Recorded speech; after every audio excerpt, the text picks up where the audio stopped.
Bienvenidos a Venga y le cuento, donde las noticias de la semana pasada cobran vida.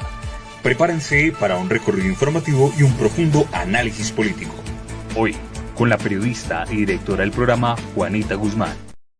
Hola, ¿qué tal mi gente linda, mi gente bella? Aquí de Venga y le cuento, donde volvemos recargados con varias cositas que han pasado en esta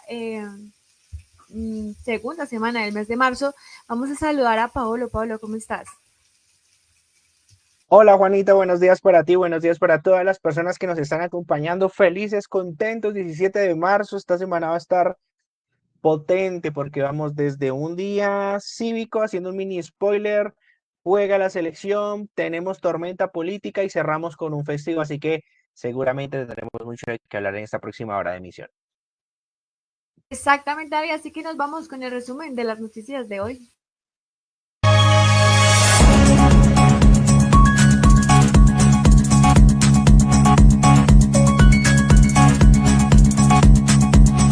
Bueno, Juanita, en esta emisión de Venga y le cuento, le agradecemos a todas las personas que se están conectando. Por favor, no olviden compartir. Les vamos a estar hablando de los siguientes temas para que ustedes lo tengan muy presente. Vamos a estar tocando el tema de la escisión de la Alianza Verde, el hundimiento de la reforma laboral. También vamos a estar hablando de la consulta popular y les vamos a explicar qué es la consulta popular. Vamos a estar hablando del juicio del expresidente Álvaro Uribe, que tuvo, mejor dicho, de todo.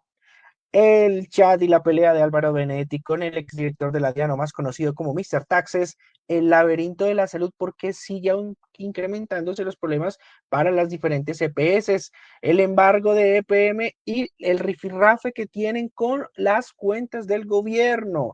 A nivel internacional vamos a estar hablando de una alianza binacional que propuso un presidente muy cercano a nosotros. También estaremos hablando del tema delicadísimo y antimoralista que proponen en el Amazonas. Por otra parte, cerraremos hablando de Bogotá, la situación que se presentó con el metro en la capital de la República y la modificación de la jornada escolar.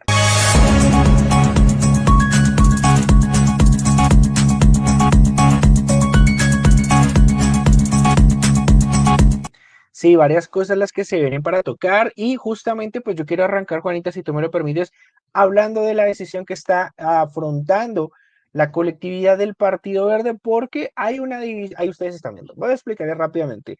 En términos que no sean de juristas, el Partido Verde está haciendo una escisión, o es decir, una fragmentación, una especie de división. Esto empezó por solicitudes para muchos, hay dos sectores en el Partido Verde. Uno es el claudismo, que obviamente pues alega a Claudia López, y otro pues la parte de la oposición que está principalmente acompañada por los concejales de Bogotá. Por ahora, y es algo que se va a definir el día de hoy, hay que mencionar lo siguiente: la Dirección Nacional del Partido Verde ha decidido postergar la votación sobre su separación, que estaba programada para hoy, lunes 17 de marzo, con un total de 39 votos a favor y 12 en contra, donde la mayoría de miembros votaron por aplazar la discusión hasta el 31 de marzo en un intento de calmar las tensiones intensas que han surgido en la colectividad.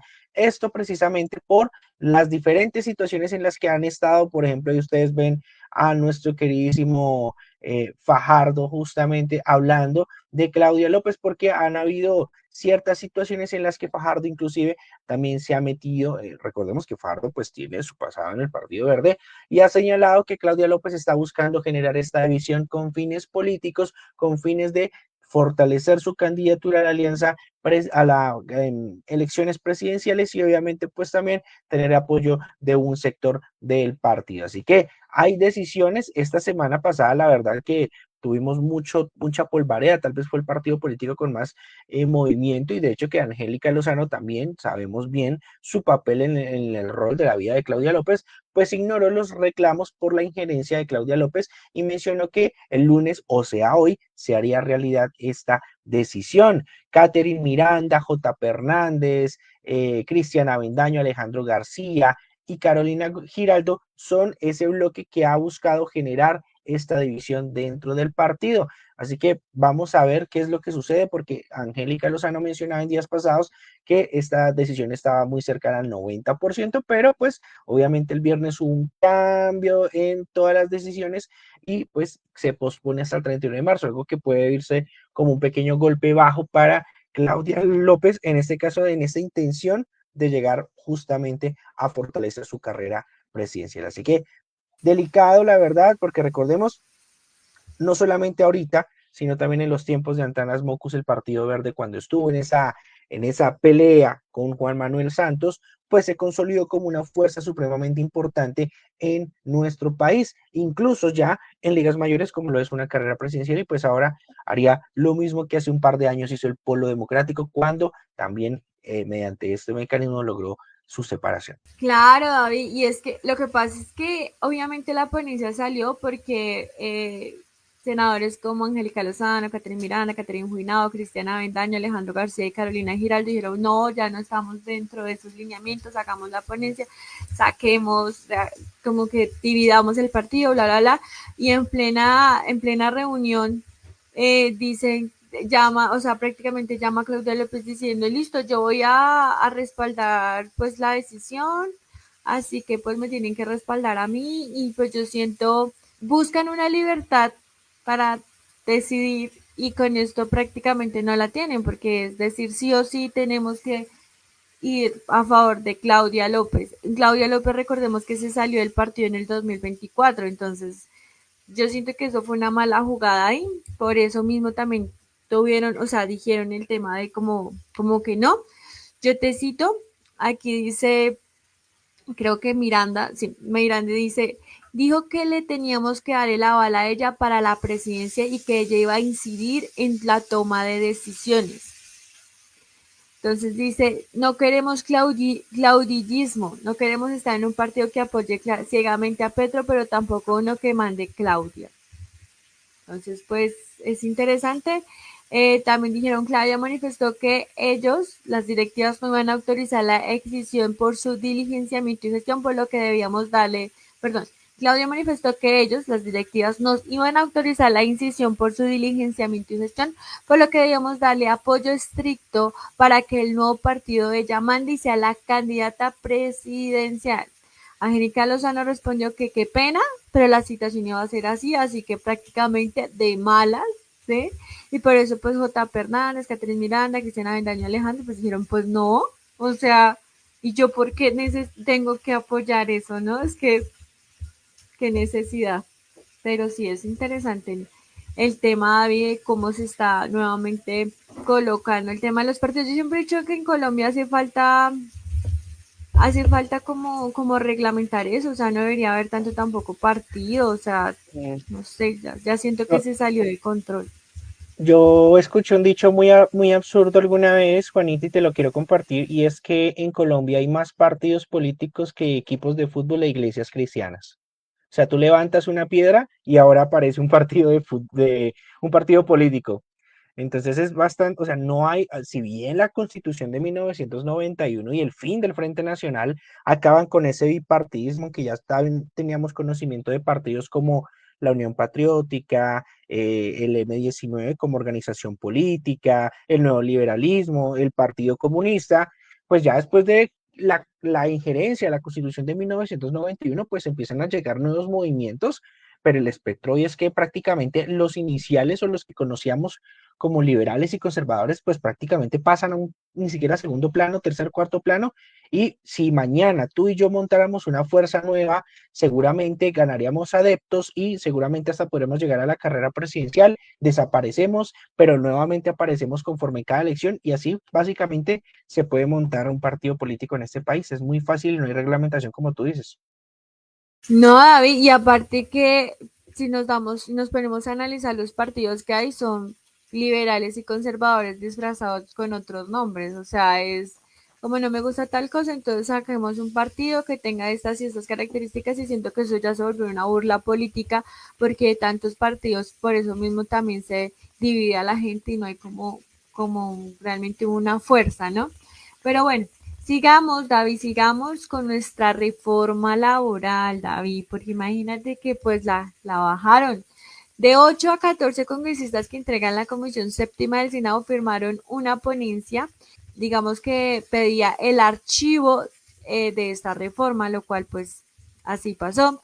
Dicha ponencia fue firmada por Miguel Ángel Pinto, Honorario Enríquez, Alirio Barrera, Esperanza Andrade, Nadia Videl, Berenice Bedoya, Lorena Ríos y Ana Paola Agudelo. David. Según ellos, la reforma está diseñada para mejorar, sí, las condiciones de la clase obrera, pero no para la parte trabajadora y que así se perdería muchos trabajos como tal y la desinformalidad pues aumentaría un montón. Recordemos que esta reforma también quería beneficiar a los estudiantes de SENA, formalización del trabajo, pues de quitar un poco el tema de los contratos de prestación de servicios y darle un foco también a las madres comunitarias. Pero pues igual el Senado dijo como que no, impidió su avance, argumentando pues lo que te decía, el tema del sostenimiento. Entonces pues prácticamente no fue posible. Senadoras como Catherine Miranda, que yo digo, esa vieja todo le dice no. Digo, esta reforma realmente a mí me parece que sí beneficia así a los trabajadores, pero yo siento también que es un tema justo, o sea, bueno, tal vez se puede llegar a conciliar ciertos puntos porque también es importante la parte de los empleados, ¿sí? Ujú. Porque pues las empresas son las que dan trabajo también, pero se puede llegar a conciliar puntos, pero el hecho de que el día termine a las 6 7 de la noche, a diferencia de como los pusieron en la época de Álvaro Uribe, que era a las 10 de la noche, pues me parece que sí debería tenerse en cuenta ciertos puntos. Entonces, pues esta señora salió festejando el tema, entonces Petro le dijo, bueno, Catherine, ¿Por qué molesta? O bueno, porque digamos hay estas injerencias, porque además, Juanita, hay varios puntos puntuales o hay uno que ha causado mucha polémica, es por ejemplo el de las licencias para las mujeres en periodo de menstruación. De hecho que se hablaron y se han conocido incluso entrevistas con el empresariado en el que se critica justamente eso, de que pues ya las mujeres tenían una ganancia por las licencias de maternidad y todo lo demás, además de otras batallas que se han ido ganando y que ahora pues este puede ser uno de los puntos más álgidos porque es generar una decisión de desventaja en cuanto a la manera en que se quiere contratar a una mujer y un hombre, porque obviamente, pues un hombre tendría más días de trabajo en el mes que una mujer. Además, por ejemplo, el cambio de las jornadas, los recargos que justamente tú mencionas, el recargo nocturno que ahora no iniciaría desde las 10 de la noche, 11 como antes, sino desde las 7 de la noche y muchas más situaciones que obviamente pues pueden ir ligadas para muchos a un fenómeno, o bueno, según el discurso que se ha tratado de establecer esta semana, de pérdida para el empresariado, más no de ganancias para los trabajadores, en este caso quienes son los implicados, pero pues son, o sea, todos los actores tienen ganancia, por ejemplo, el tema del SENA, que es importante, la invasión que hubo al Congreso de la República ante estos 7 magistrados que archivaron de manera arbitraria la reforma y obviamente que generaron un montón de polémicas y el cisma que ya les voy a explicar a continuación, Juanita. ah, vi, claro, es que son ciertas cosas. Yo te comentaba, Catherine, Petro le decía, ¿por qué le molesta que los trabajadores de Bogotá no le paguen más por trabajos festivos o dominicales que en vez de contratarlos por meses y acosarlas laboral sexualmente, en vez de que las contraten a término indefinido? ¿Qué daño le hicieron acaso las trabajadoras de Colombia a la parlamentaria Catherine en el programa en el programa de Claudia, daña la dignidad del pueblo trabajador en Colombia? Entonces esta señora, pues Catherine le respondió, le dijo, lo que me molesta no es el discurso, sino la mentira. Según el Banco de la República, su reforma podría destruir hasta 449.000 empleos formales en la economía. No reducirá la informalidad y, en cambio, sí aumentará los costos laborales en al menos 16%. ¿Eso es justicia social? Esto es una sentencia de desempleo y de informalidad para miles de colombianos. Gobernar no es juzgar a la improvisación. Su reforma castiga a las empresas, expulsa la inversión y condena a los trabajadores a la precariedad laboral. Deje vender humo y asuma su responsabilidad antes de arruinar más empleos en Colombia. Yo siento que ya se volvió un tema personal, ¿sabes? O sea, yo Pues siento que es hoy que, no te guste una cosa, pero siempre, todos, cuando eras parte del partido de gobierno, no sé. pues es que yo pienso que hay que llegar a acuerdos, pero es que hay una cosa ahí también súper fuerte y es que ya creo que el texto final ya se había presentado incluso con 40 reformas más, o sea, 40 remiendos más. Y hay una amenaza también muy fuerte ante eso. Hay dos polos, ¿no? Hay dos tipos de discursos, porque tenemos el de, tú decías, la pérdida de 400.000 empleos y el aumento de la informalidad de cerca de 800.000 personas que llegarían a ser vendedores informales o trabajos informales, pero también la parte del SENA. ¿Qué pasa con los estudiantes del SENA y qué pasa con esas garantías que históricamente, dejémonos de vainas, no han tenido? O sea, si bien estudiar en el SENA no tiene o no representa ningún costo dentro del pago de una matrícula, sí en el pago de unos materiales e implementos para tu estudio, pues digamos que también era un paso importante para el fortalecimiento de esta organización, de esta institución que tiene miles, me atrevería a decir que incluso millones de estudiantes en el país. Entonces también digamos que es pegarle un disparo en el pie a los estudiantes del SENA, a los que vienen detrás, porque obviamente sabemos que el SENA se ha convertido históricamente en una oportunidad de carrera para muchas personas, no solamente por el tema de los escasos recursos, sino también por la parte formativa. Y por la parte laboral, David, porque también te ayuda a entrar a tu primer trabajo.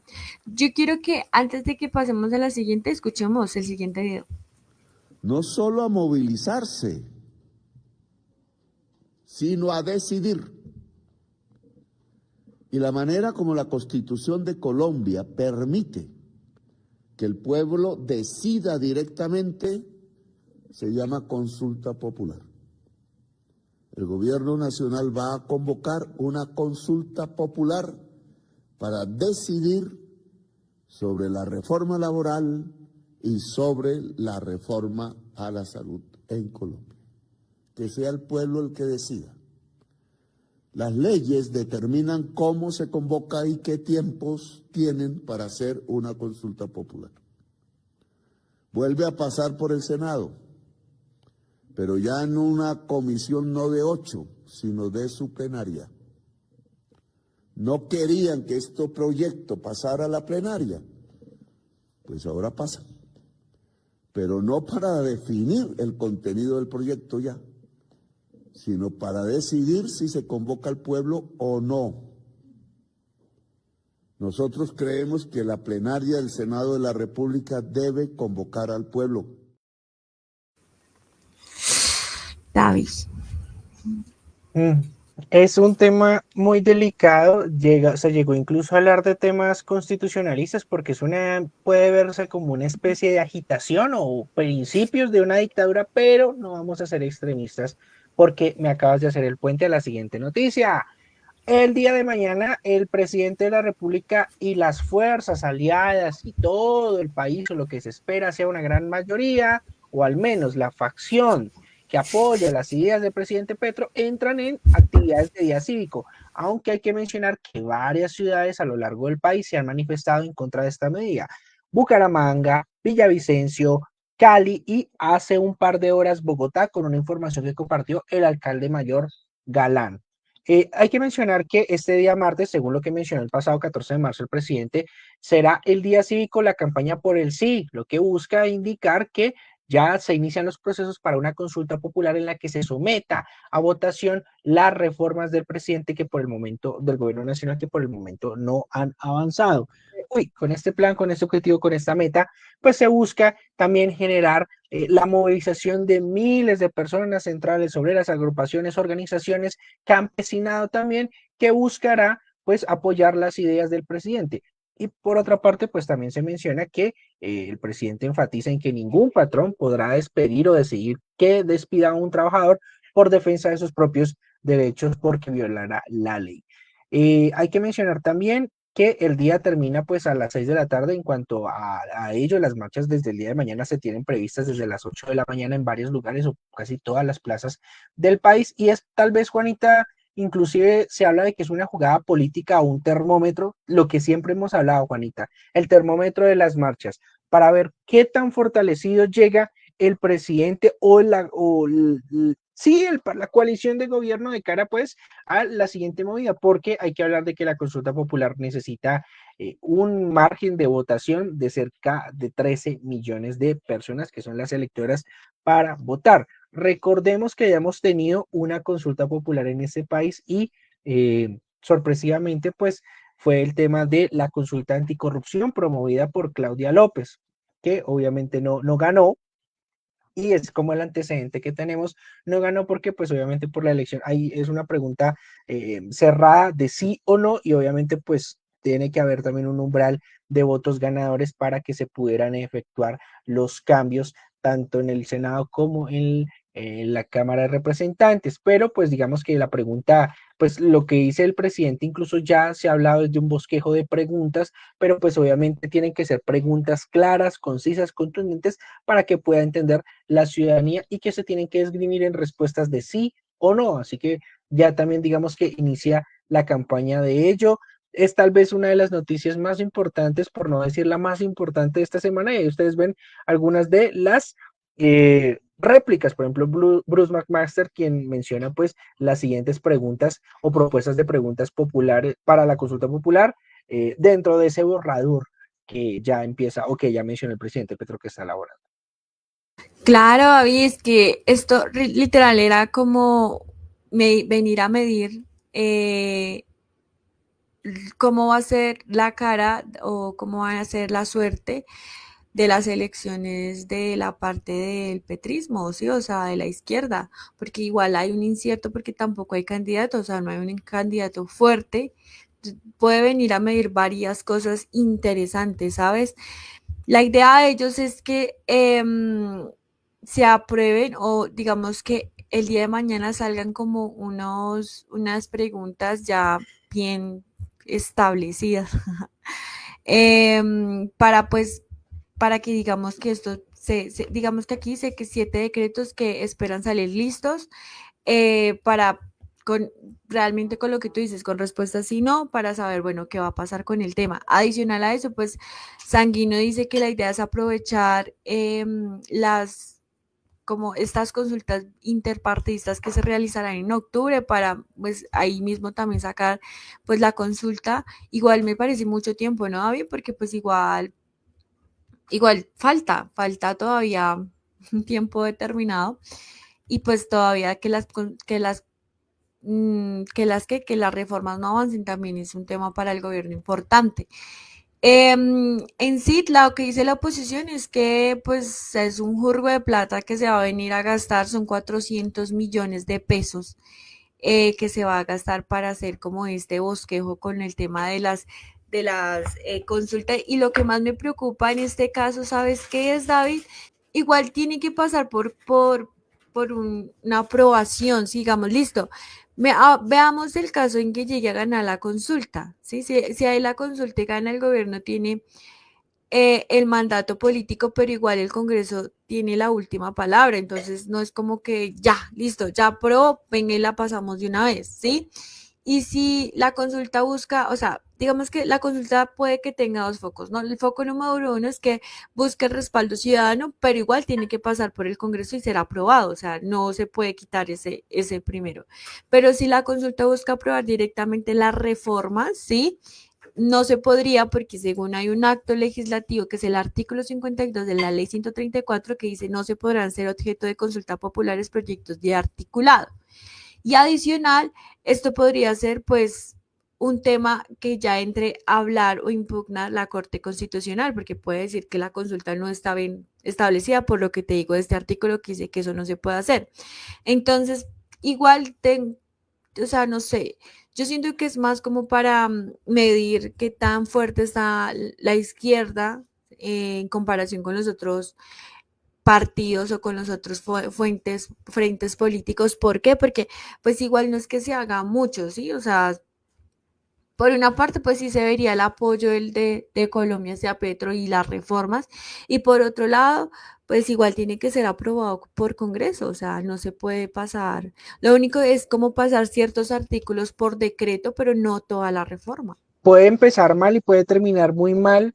La parte económica también es importante tú diste en el clavo con algo que implícitamente no mencionaste tanto textualmente, pero estuvo como común denominador en toda tu intervención y es el tiempo.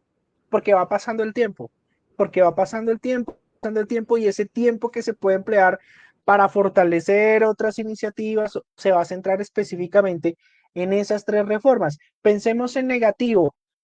Si la consulta dice no, o sea, Si la imagínate consulta que dice no, no, es una victoria para el bando opuesto.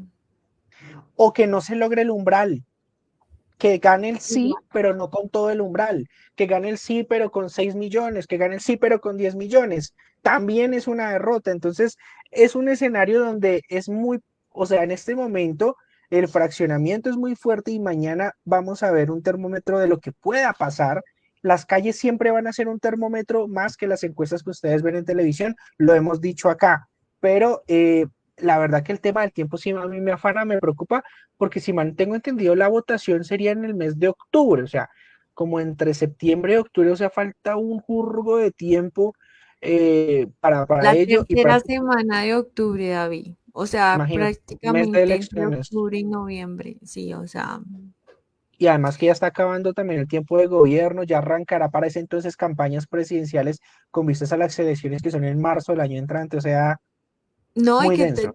ponle que se acaba el año también. Cuando se acaba el año, pues, prácticamente dejan de trabajar en noviembre, finales. Entonces, me parece una apuesta muy delicada por parte del gobierno, pero yo siento que es más para tantear la gente, ¿sabes? Porque pues es que, como te digo, no hay salida, no es como que yo mande la consulta y si gana el sí, entonces ya hay que hacerlo ley. No, igual tiene que pasar por el Congreso, tiene que ser aprobado y sí, bueno, y listo, y si gana, bueno, pongámosle listo, David, ganó el sí en la consulta. Y si el Congreso la tumba, Claro, o sea, sería otro, incluso sería más duro que ganarla, porque es que o sea, ese es un camino muy tortuoso que tiene que atravesar. Ya tuvimos un antecedente con la consulta anticorrupción, que muchos esperaban que Colombia votara que sí y ganó el no. Es una cosa súper absurda David, bajar el salario de los congresistas. Colombia es el país que vota por no a la paz y que no vota en una consulta anticorrupción. Sí, no, yo recuerdo, fui jurado en esa consulta, jurado de votación y era absurdo. Era Es un absurdo que chiste. la gente no saliera a votar, que se podía votar para ayudar a bajar los salarios de los congresistas, una cosa loquísima. Pero vamos avanzando si te parece. Claro que sí, David. Para ir avanzando, vamos a seguir con la audiencia Uribe y vamos a escuchar un poco de la defensa.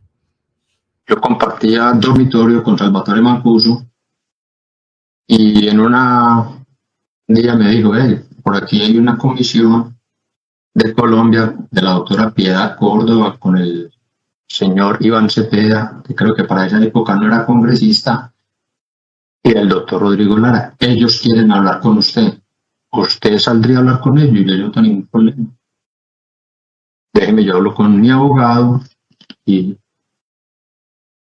se coordina la visita. Así fue. ¿Quién era su abogado, señor Juan Carlos? Aquí en Estados Unidos, el doctor Manuel J. Retureta.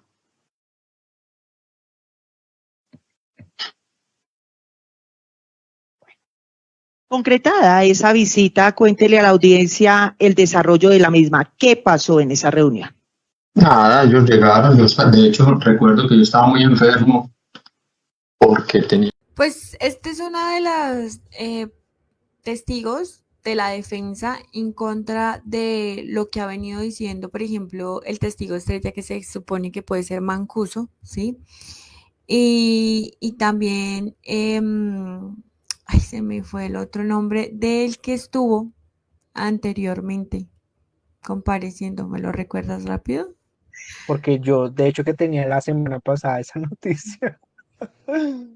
Espera. Bueno, digamos que mientras lo tenemos ahí, Te cada voy vez son contando. como, sí, dale, como que cada vez son más complicadas las intervenciones, ¿no? Claramente porque digamos que lo que viene a decir el Tuso es A mí fueron hasta, por ejemplo, en el caso de Mancuso, pues él no, todos sabemos que él no estaba acá, él estaba en Estados Unidos, el Tuzo también, entonces fueron hasta allá y se supone que él empezaron a dar beneficios por la JEP, o sea, como usted viene, tiene unos beneficios, me imagino que esos fueron los beneficios que Mancuso aceptó o accedió a ellos, entonces viene como a desmentir o a quitarle peso, por ejemplo, a la declaración que va a tener hoy, 17 de marzo, Mancuso, para hablar del tema, ¿sí? ¿Por qué? Porque pues él dice que él le parecía muy interesante que se iban a llevar a su familia a Suiza, que no sé qué, que sí sé cuándo, pero pues él igual no tenía información para dar en contra del expresidente Álvaro Uribe y por ende pues no accedió a estos beneficios y también cree o dice que prácticamente esto es como falso en sí, es falso. También afirma, y digamos para ser muy ecuánime, que bueno, lo que pasa es que ellos hicieron como, él hizo como unas cartas o algo así como diciendo que pues él había venido Piedad Córdoba, había venido CP a hacer como ese tema como de hostigarlo o intimidarlo, bueno, para que hablara en contra del expresidente. Y él dice que obviamente uno, él no iba a hablar mal de Iván Cepeda porque eso no pasó así como lo estaban diciendo, ¿sí? Pero lo que se habla es que prácticamente él reenvió esas cartas a Álvaro Uribe pidiendo como, bueno, mire, a ver, me cuenta si tengo que aumentarle o quitarle, que eso es por donde tenemos el tema de fraude procesal, ¿sí? Igual, pues Mancuso, y vamos a escuchar un momentico este segundo video para darle paso a la partecita de Mancuso. Que quede constancia que con el señor Salvatore Mancuso Gómez hubo una reunión virtual. Es una persona que se encuentra actualmente con problemas de salud, conectado permanentemente a oxígeno y por esa razón ha solicitado verbalmente a la Fiscalía que su declaración pueda hacerse en forma virtual, pues por ese estado permanece en su casa casi las 24 horas del día. Entonces, de una vez, pues quería anunciar esta circunstancia especial que manifiesta el testigo Mancuso Gómez. Frente a la manifestación de... Entonces, pues eso te cuento, David. La idea es que Mancuso pues declare el día de hoy de manera virtual sobre exactamente una parte que se llama episodio 2, que tiene que ver con la comisión conformada por Iván Cepeda, Piedad Córdoba, Rodrigo Lara, cuando viajaron en el 2019 a Washington para visitar la cárcel en la que se encontraba Juan Carlos Sierra Ramírez, alias El Tuzo, y Salvatore Mancuso. Entonces, pues la idea es que él también declare al respecto de digamos, va a ser como esa se supone que va a contrarrestar lo que dice el Tuzo. Iván Cepeda también en la semana pasada salió a denunciar que otro de los testigos de la defensa es un señor que se llama Ramiro de Jesús Henao, alias Simón, quien fue citado a declarar por parte, pero se dice que este señor pues es uno de los cabecillos del Clan del Golfo. Entonces pues eso es un tema. También el abogado del expresidente Álvaro Uribe salió a hablar diciendo que de una u otra forma como que el expresidente iba a salir bien, porque, y bueno, yo estuve viendo una de las audiencias de el expresidente y pues que la mayoría de los testigos de Iván Cepeda de la fiscalía, pues no ha tenido realmente peso ni pruebas, ni ha dicho yo vi al expresidente Álvaro Uribe haciendo, yo y sí, como pruebas contundentes en contra de él, además porque la declaración también de uno de los testigos que decía que pues él estaba o que lo había visto en la hacienda, pues no corroboraba con fechas. Entonces, pues todo eso podría estar, por ahora, hasta en este momento va ganando Álvaro Uribe, se podría ir diciendo. Sí, otra cosa, creo que, bueno, no sé, te quería dar el dato antes de pasar a la siguiente noticia. No sé si el otro alias que tú me dices es alias Caliche, el nombre que tú estabas preguntando anteriormente. Y pues por otra parte, pues también el tema de las pruebas, ¿no? El tema del material probatorio, porque pues acá ya empezamos, yo ya siento que como que también las cosas empezaron a tergiversar del orden inicial. Quiero dejarlo ahí porque obviamente hoy tenemos la intervención de Mancuso en cuanto a las voces, en cuanto a las versiones de cada una de las pruebas, pero obviamente recordemos que lunes y viernes, lunes, viernes, lunes, martes, viernes son los días de audiencia, así que seguramente el próximo viernes vamos a estar fresquitos con la información de lo que vaya pasando hoy, que sigue dando avance el juicio y que también hay que mencionar fue bastante polémico por el arranque de las observación de las pruebas que están en el computador con aquellos videos bastante polémicos que pues ya ustedes han escuchado y ya se han mencionado pues en prácticamente todos los lugares. Era la persona que te estaba mencionando, era Monsalve. Él era el que de las pruebas de las grabaciones y todo eso, Sí. entonces puede que también el abogado va a intentar nuevamente como descalificar las pruebas por improcedentes.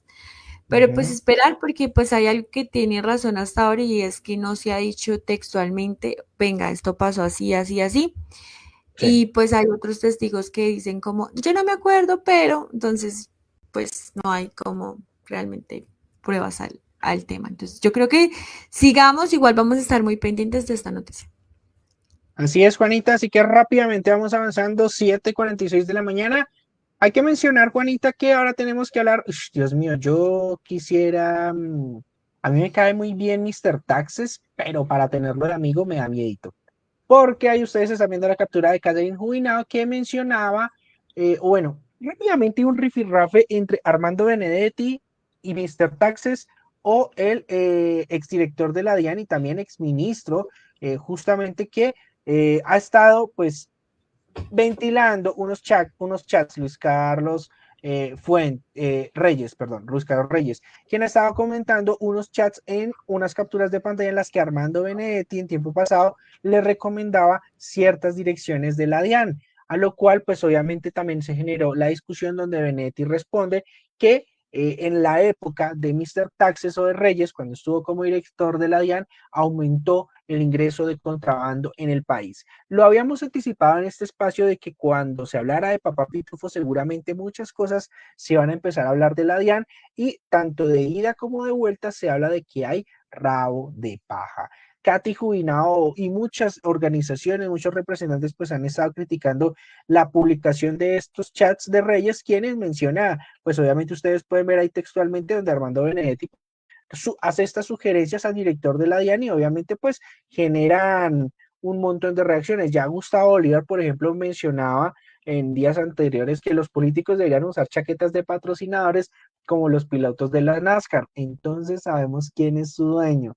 Andrés Forero del Centro Democrático mencionó jaque al rey. Daniel Briceño también, otro que ha estado ahí, el acceso al empleo público debe ser transparente. Eso prometió Petro en campaña. Hoy Luis Carlos Reyes revela otro episodio donde Armando Benedetti demuestra que esa promesa de Petro es pura y física basura. Ernesto Macías dijo que Armando Benedetti le dijo mentiroso y payaso a su compañero de gobierno, que lo acusó de corrupto, está en todos los escándalos de corrupción. Se habla de chivos expiatorios, Juanita, esto es muy delicado, pero pues las pruebas se caen o se aumentan por su propio peso. Esto la verdad fue tremenda ventilación. Claramente, David, porque digamos que lo que tú dices, este señor, yo creo que más que tenerlo amigo, tenerlo de enemigo, porque guardó estas pruebas, porque, no sé, yo sabía que en algún momento él dijo, yo me tengo que defender en algún momento, entonces las guardó, y se supone que las personas que Benedetti había puesto eran personas, pues, en cargos importantes de la DIAN, y con todo el tema de Papá Pitufo, de lo que este hombre tenía comprado más del 80% de la aduanas para sus cosas, pues deja muchísimo que decir adicional porque, pues yo no sé, es que yo siento que si hubo un problema, tuvo que haber una pelea muy fuerte internamente para que este señor saliera así de rabón y empezara a mostrar los chats. Además que no solamente quedó salpicado Benedetti, David, porque también dijo que la protegida del presidente Petro, Laura Sarabia, también le había pedido unos contratos en la DIAN. Entonces, y que también le había dicho como, no, que igual igual Petro no sabe, o sea, el presidente Petro no sabe, no sé qué, o sea, pues no sé. No sé, ese tema de Petro, de Sarabia y Benedetti cada vez más se envuelve y se envuelve más. Pongámosle que la primera semana del mes de marzo Benedetti tuvo una buena semana laboral, unió partidos, unió frentes, unió gente, pero ya la segunda semana la gente se le petaqueó, no, se cayó la reforma laboral, la de salud está como pues para las mismas, y ahora pues pasa esto, es como que le dijeron, dejémoslo sentir importante un ratico y luego siento yo. Es que el tema, ay, me robaste la paloma con una palabra que quería mencionar, pero bueno, sí, se me hace muy informal hacer una sugerencia al director de la DIAN de unos cargos por WhatsApp. O sea, no sé, enviaré un correo con mi asistente, pero un chat de WhatsApp que en este momento es lo menos inseguro, es bastante chistoso desde ahí. O sea, qué sé yo, envíate un correo membreteado haciendo una sugerencia, pero oiga, Mr. Taxes, es que yo quiero recomendarle estos perfiles y encima cínicamente comparten una hoja de vida, porque si te das cuenta hay una hoja de vida en PDF, o sea, es muy Comparte, no chistoso. una, comparte 3 hojas de vida. Sí, O sea, creo que en el Capture se ve solamente una, pero sí, exacto. se ve solo una, Sí, pero a la final comparten tres. Y hasta claro. Margarita Rosa de Francisco, que es abanderada del gobierno Petro también. Es que sí, yo Ah, siento que Benedetti a veces no razona totalmente, como que no cuida totalmente sus pasos. Y pasan sí. este tipo de cosas que uno dice, uy, marica, pero esto ni en la Rosa de Guadalupe, y vea que sí. O sea, yo creo que, o sea, si eso pasa, pues yo no sé, yo me imagino que el presidente también, ese grupo de WhatsApp de los ministros debe ser caliente a más no poder, o solamente los administradores pueden enviar mensajes. En este caso, nuestro presidente, Juanito. Yo creo que va a ser eso porque imagínate estar sacando, no sé, cada 3 días una bomba de cada ministro, cosas así. Porque, por ejemplo, Sanguino, el ministro de Trabajo, que él estaba como en contra de Benedetti y Benedetti después, pum, se calmó, como que sea, pues no sé, igual como por la misma línea, pero en sentido contrarios, hablemos de Sarabia, porque Sarabia también está envuelta en un tema preocupante, David, y es el tema del laberinto de la salud.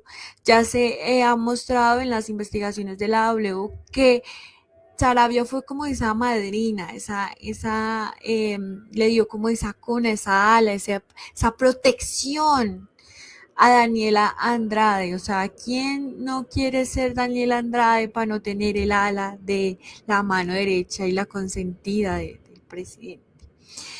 ¿Qué está pasando? Pues hablemos de 4 puntos importantes. Lo primero son las implicaciones de Laura en el nombramiento pues de Daniela Andrade como en la Fiduprevisora, como presidente de la Fiduprevisora, y ella sale desde presidente de la Fiduprevisora mientras, o sea, en el momento en el que empiezan estos escándalos con la unidad de riesgos y los carrotanques, ¿sí?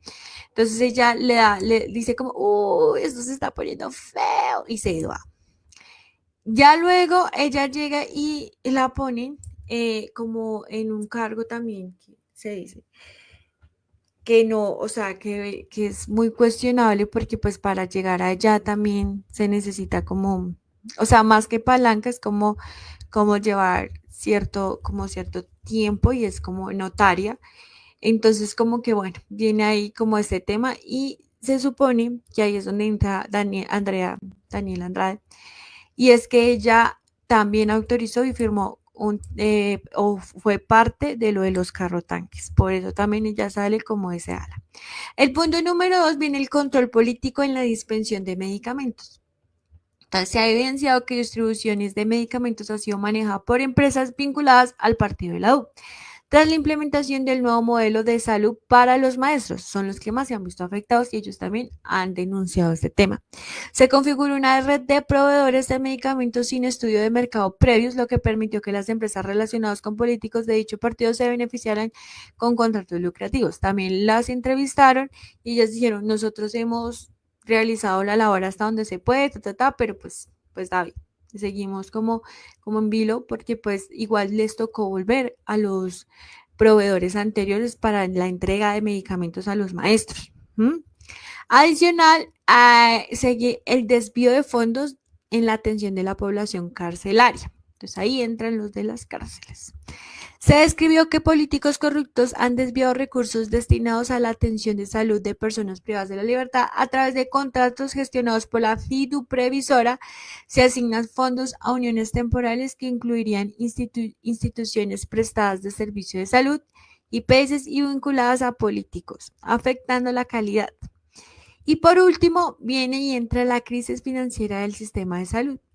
El sistema de salud enfrenta grave crisis financiera debido a las entidades promotoras de salud, es decir, las EPS, están gastando más de lo que recibe del Estado, generando un déficit creciente. Esta situación afecta a toda la cadena de servicios, desde hospitales, clínicas hasta personal médico y pacientes. Entonces, en conclusión, esto prácticamente terminó desfalcando la salud colombiana, se siguieron desviando recursos y las EPS sin plata, y no hay plata tampoco para subir el UPC. Entonces, pues estamos como en esa crisis en este momento y ahorita los mayores afectados pues son los maestros porque fueron los que les cambiaron de una u otra forma el modelo de salud. Sin palabras. Sin palabras por todo el movimiento también del tema, porque obviamente ya habíamos hablado de la fiduprevisora meses atrás, el tema también de los medicamentos que creo que también uno empieza a entender el porqué de la crisis de las organizaciones en cuanto a la distribución de los medicamentos, Juanita, y la cantidad de tentáculos que hay. La Es que cantidad de tentáculos que hay. es insólito cómo se roban la plata de lo más importante, lo vital, el agua, la unidad de riesgos y la salud. Ahora con esta protagonista más villana que protagonista, que es Laura Sarabia, que cada vez la involucran más en este caso. Tú habías mencionado, creo que también meses atrás, que podía verse como un carro tanques 2.0.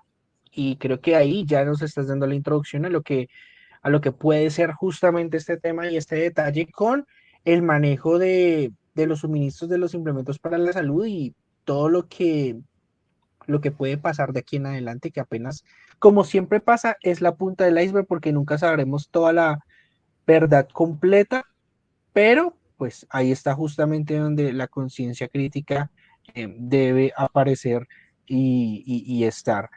Y estratégico, Juanita, David, porque estamos en elecciones, pero bueno, esperar a ver qué pasa. esperar a ver qué pasa, Juanita. Voy avanzando acá porque te tengo que hablar voy a ser muy corto en esto porque hay demanda de ida y vuelta a 7:58 de la mañana. Pero antes de que avances, quiero que Claro, escuchemos al presidente sobre el tema que vas a hablar. de una. Entonces, EPM, que es una empresa pública a la cual la nación la ha ayudado mucho, acaba de decir que embarga cuentas de la nación. O sea, no solo el uribismo sabotea la financiación del gobierno, sino que además los pocos recursos que tiene los embarga. Esa es una acción política, no va ni bajo el interés de Antioquia, ni por el interés de Medellín, cuyos barrios pobres no tienen agua potable, ni por el interés nacional. Eso no se puede permitir. El presidente tiene la función constitucional de control, de vigilancia de los servicios públicos de Colombia. No se pasan por la faja los derechos constitucionales del gobierno y del presidente, por política y sectarismo político. La ciudad en donde los alcaldes dejaron que mataran los jóvenes de la Comuna 13 y los enterraran en la escombrera y no fueron capaces de descubrirlo, siendo un servicio público de Medellín. Entonces, le pido aquí a Angie que tome las medidas que hay que tomar. Ministro de Minas, y energía eléctrica, hay que tomarlas, punto. Entonces debe actuar de inmediato. Hay que tomarlas, David. Es una guerra de bandos, de poderes, incluso hasta regionalista podría verse. EPM es una de las empresas más fuertes del país, a pesar de que en un tiempo pasado el gobierno la salva. Ahora EPM demanda y busca embargar las cuentas del gobierno. Yo te voy a hablar con fichas y cifras, pero sabemos que hay una persona política que está detrás y es justamente Sergio Fajardo, perdón, Fico Gutiérrez.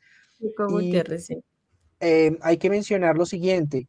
Según se lee en el fallo, la deuda está ascendiendo a cerca de 46.912 millones, desagregados en 41.654 millones por concepto de saldos insolutos derivados de obligaciones reconocidas, de intereses no moratorios a la tasa máxima ilegal permitida.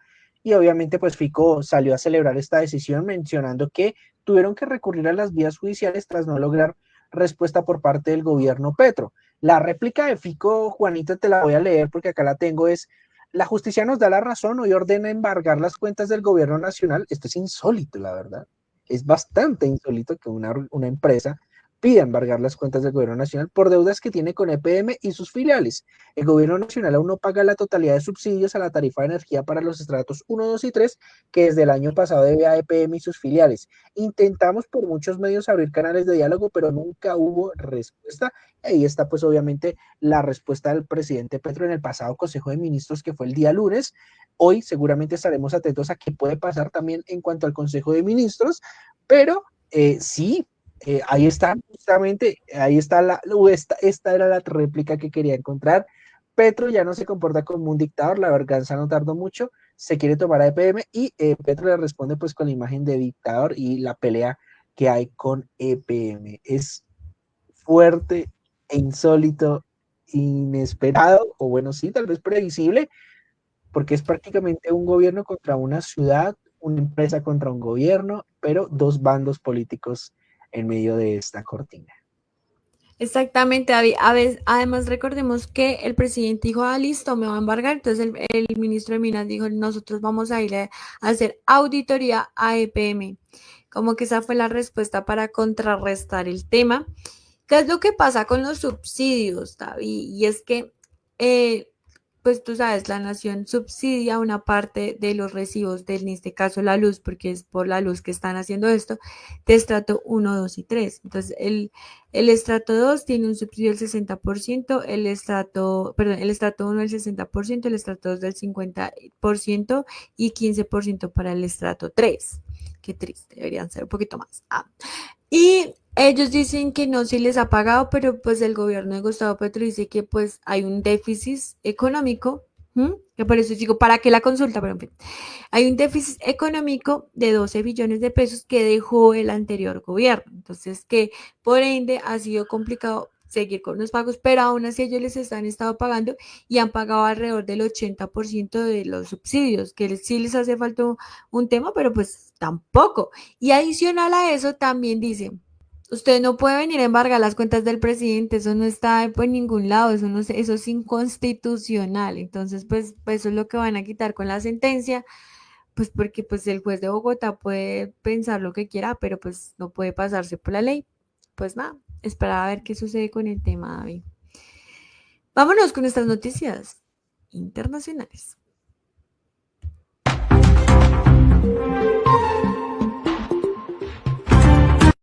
Bueno, David, y en noticias internacionales tenemos una unión interesante, David, porque imagínate que,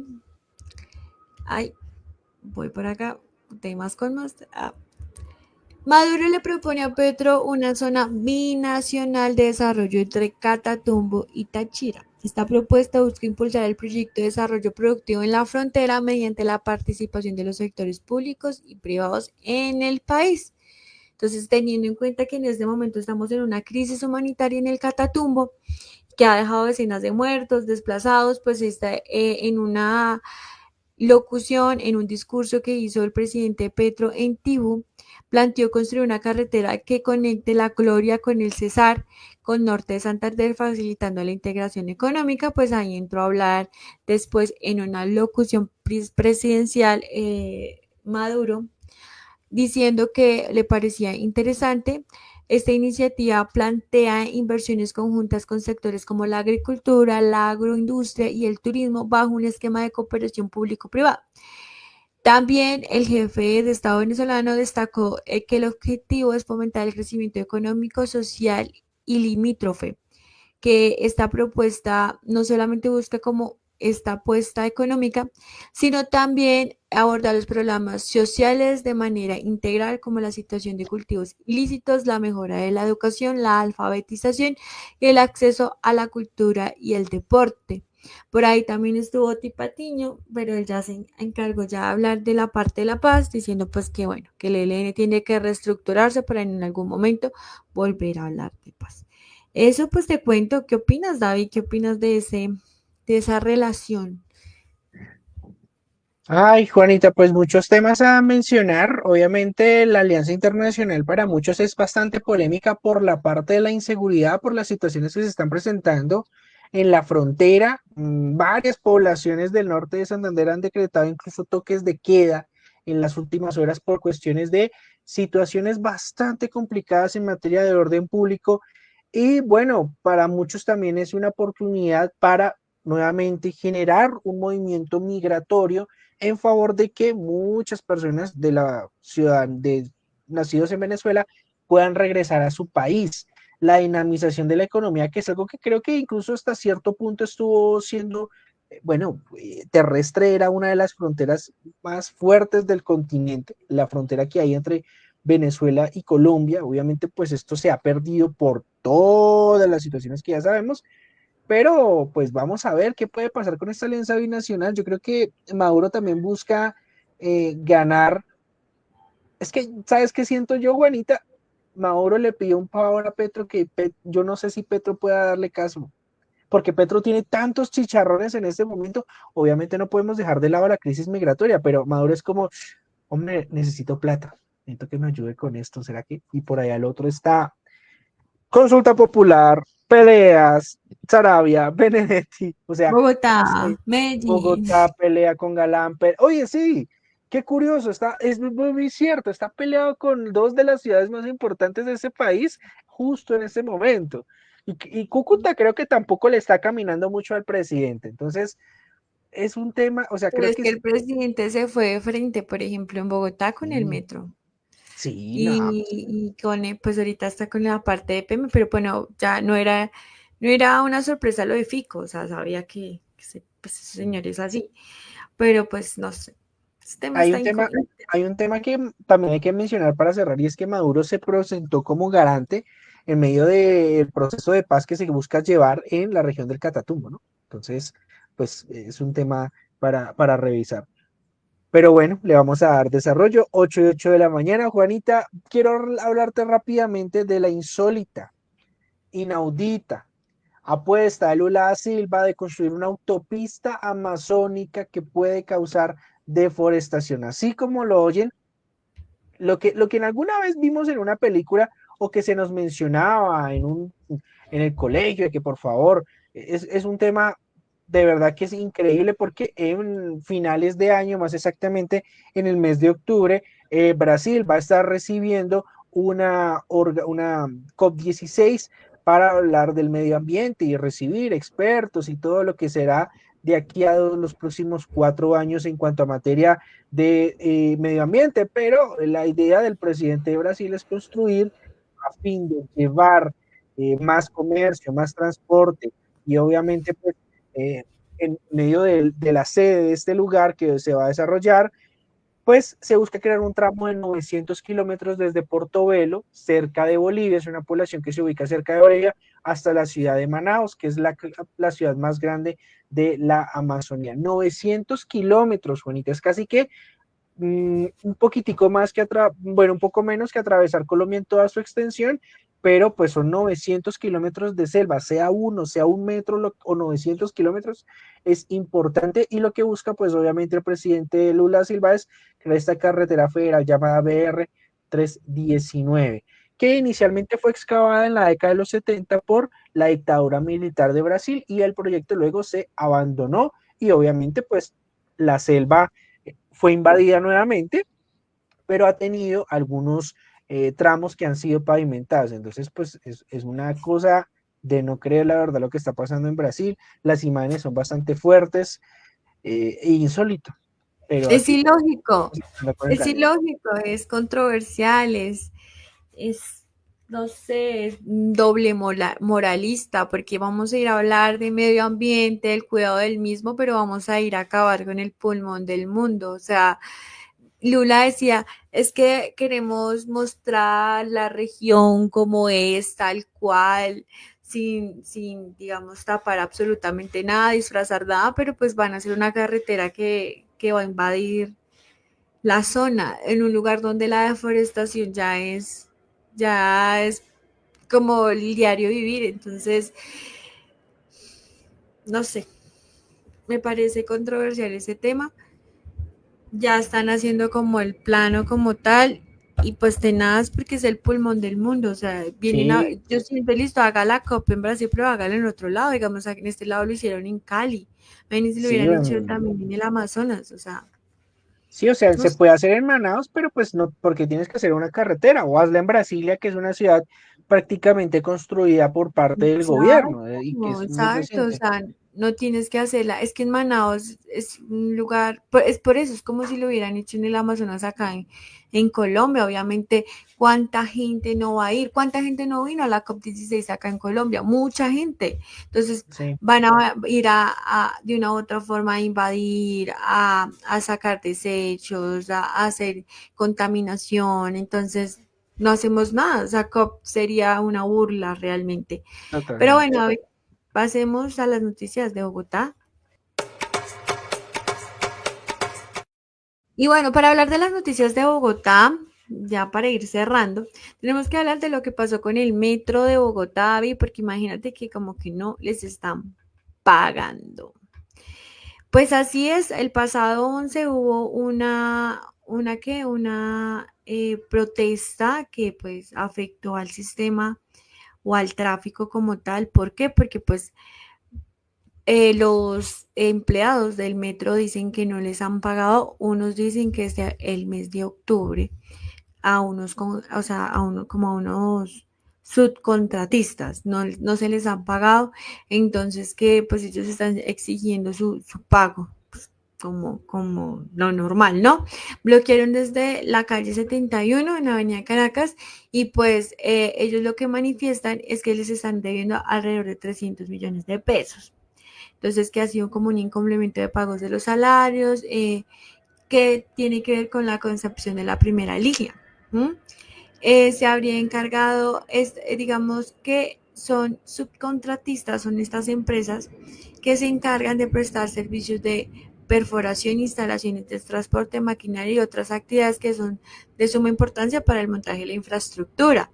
El director del metro, Jan Kigu, afirma que a finales del año pasado se dieron cuenta que la CPM no tenía la capacidad para finalizar su trabajo ni para terminar en los tiempos propuestos, por lo que hicieron cancelar su contrato. Entonces estaban como en ese proceso de liquidación del contrato, pero pues no se les ha pagado, y ellos son uno de los que manifiestan pues que tienen que pagar. De acuerdo con una fuente, el metro de la línea nos llegó a un acuerdo con los trabajadores y quedó en pagarles las quincenas pendientes pues ese mismo día para pues dejar el bloqueo como tal. Sí, la semana pasada tuvimos esas manifestaciones y fue un tema complicado, ¿no? Claro, En porque sí, Caracas. sí inmovilizaron ciertas partes de la ciudad importantes. Sí, de ahí se pusieron berracos los chinos. Los chinos necesitan el dinero, y obviamente pues tenemos otra vez el tema de la incertidumbre, porque fue a poquitos días de que el metro llegara a su 50% de avance en obras. Entonces, también en este fin de semana recordemos, para complementar, que se hizo ya oficialmente el anuncio de que el metro va a ir hasta la calle 100, También ya es un tema que oficial, o sea, como que ya estaba ahí en los planos y se oficializa, pues obviamente ya creo que con eso serán 19 estaciones, 20 estaciones las que tendrá la primera línea del metro. Así que bueno, ya habíamos tenido el embolate con las vigencias futuras, el choque de trenes también entre presidencia y alcaldía. ¿Por quién va a poner plata? No, es que no la pongo, es que no la tengo, es que sí la tengo. Y ahora pues obviamente los que están construyendo el metro, los que están ahí fronteando, por decirlo así, pues se pusieron berracos y dijeron, venga, están pasando cosas. Pues págueme. Sí, claro. Además porque hay tramos, creo que hay tramos en los que el metro está trabajando 24 horas en su construcción. Creo que en el patio taller se está trabajando 24 horas. Hay frentes de obra que están trabajando día y noche, obviamente para acelerar o ganar. Si la obra se pasa de su tiempo para construcción, entramos en temas de detrimento patrimonial y obviamente pues el Estado o el gobierno entra en pérdidas con el pago de esos honorarios. Juanita, 8:16 de la mañana, me permito cerrar con esta información. El gobierno modifica la jornada escolar en los colegios. Así que este es el decreto que expide el 0277 del 12 de marzo del 2025, donde se menciona que el nuevo horario de la jornada escolar será definido por el rector o director al inicio del año lectivo. Respecto a las normas del proyecto educativo institucional, se mantiene el cumplimiento de 40 semanas al año, pero entonces las intensidades cambiaron. Para preescolar 20 horas, para básica primaria 25, básica secundaria y media académica 30 horas y para media técnica 37 horas. Cerca del 80% de estas horas van a ser para áreas obligatorias y fundamentales. Obviamente, pues los docentes van a tener 20 horas semanales, educación básica primaria 25 y los de básica secundaria y media 22 horas semanales. Así que pues digamos que también se generará un descanso pedagógico estudiantil que se desarrollará entre periodos de clase y tendrá pues duración de 5 minutos por cada 60. Además, pues del recreo que ya obviamente es conocido. Este es el decreto, pues, para las instituciones expedido por el Ministerio de Educación Nacional, que busca, pues, mejorar los procesos educativos, disminuir la cantidad de horas en la institución, pero obviamente hacerlas más efectivas y obviamente mejorar la calidad de estudiantes, docentes y, pues, ser más precisos con las jornadas. Yo he sido muy partidario de eso, Juanita. Yo llegué a estudiar 9 horas. No, sí. Tengo la misma formación que una persona que estudió 5 horas en la mañana o en la tarde o en la noche. De nada sirve que tú estudies menos o estudies más. Garantizar que vas a aprender o que vas a tener mayor formación o menor formación no incide en que tú estudies 9, 10, 14 horas en tu colegio. Eso, quitémonos ese mito. Así que me encanta esta medida. Sí, está interesante además porque también regula el preescolar. Preescolar no tenía una intensidad horaria, entonces ya le da como esa intensidad horaria a preescolar y también reglamenta la parte de los profes, ¿no? Porque pues habían profes que les tocaban la tarde, llegaban en la tarde y así sucesivamente. Pues bueno, estas fueron las noticias de Venga y le cuento para que usted se entere de lo que está pasando. Esta semana nos vemos el viernes nuevamente para hablar un poquito más, para echar un poquito más de rulo de lo que está pasando en la política colombiana. Como ustedes se dan cuenta, esta semana pues estuvo con novedades, nuevas noticias, salieron, internacional ya no estaba Donald Trump ahí de cabeza. Cosas preocupantes para tener en cuenta, para analizar y para que usted también saque su conclusión al respecto. Recuerde seguirnos en redes sociales. Estamos en Instagram, Facebook, YouTube, TikTok, X como @subalaire 88.4. Y también estamos nosotros en nuestras redes sociales, David. Así es, @venguilecuento.p en YouTube, TikTok e Instagram. No olvides seguirnos y estar atentos a nuestros shorts, reels, que esta semana regresan con toda. Exactamente, esto fue todo por hoy y chao.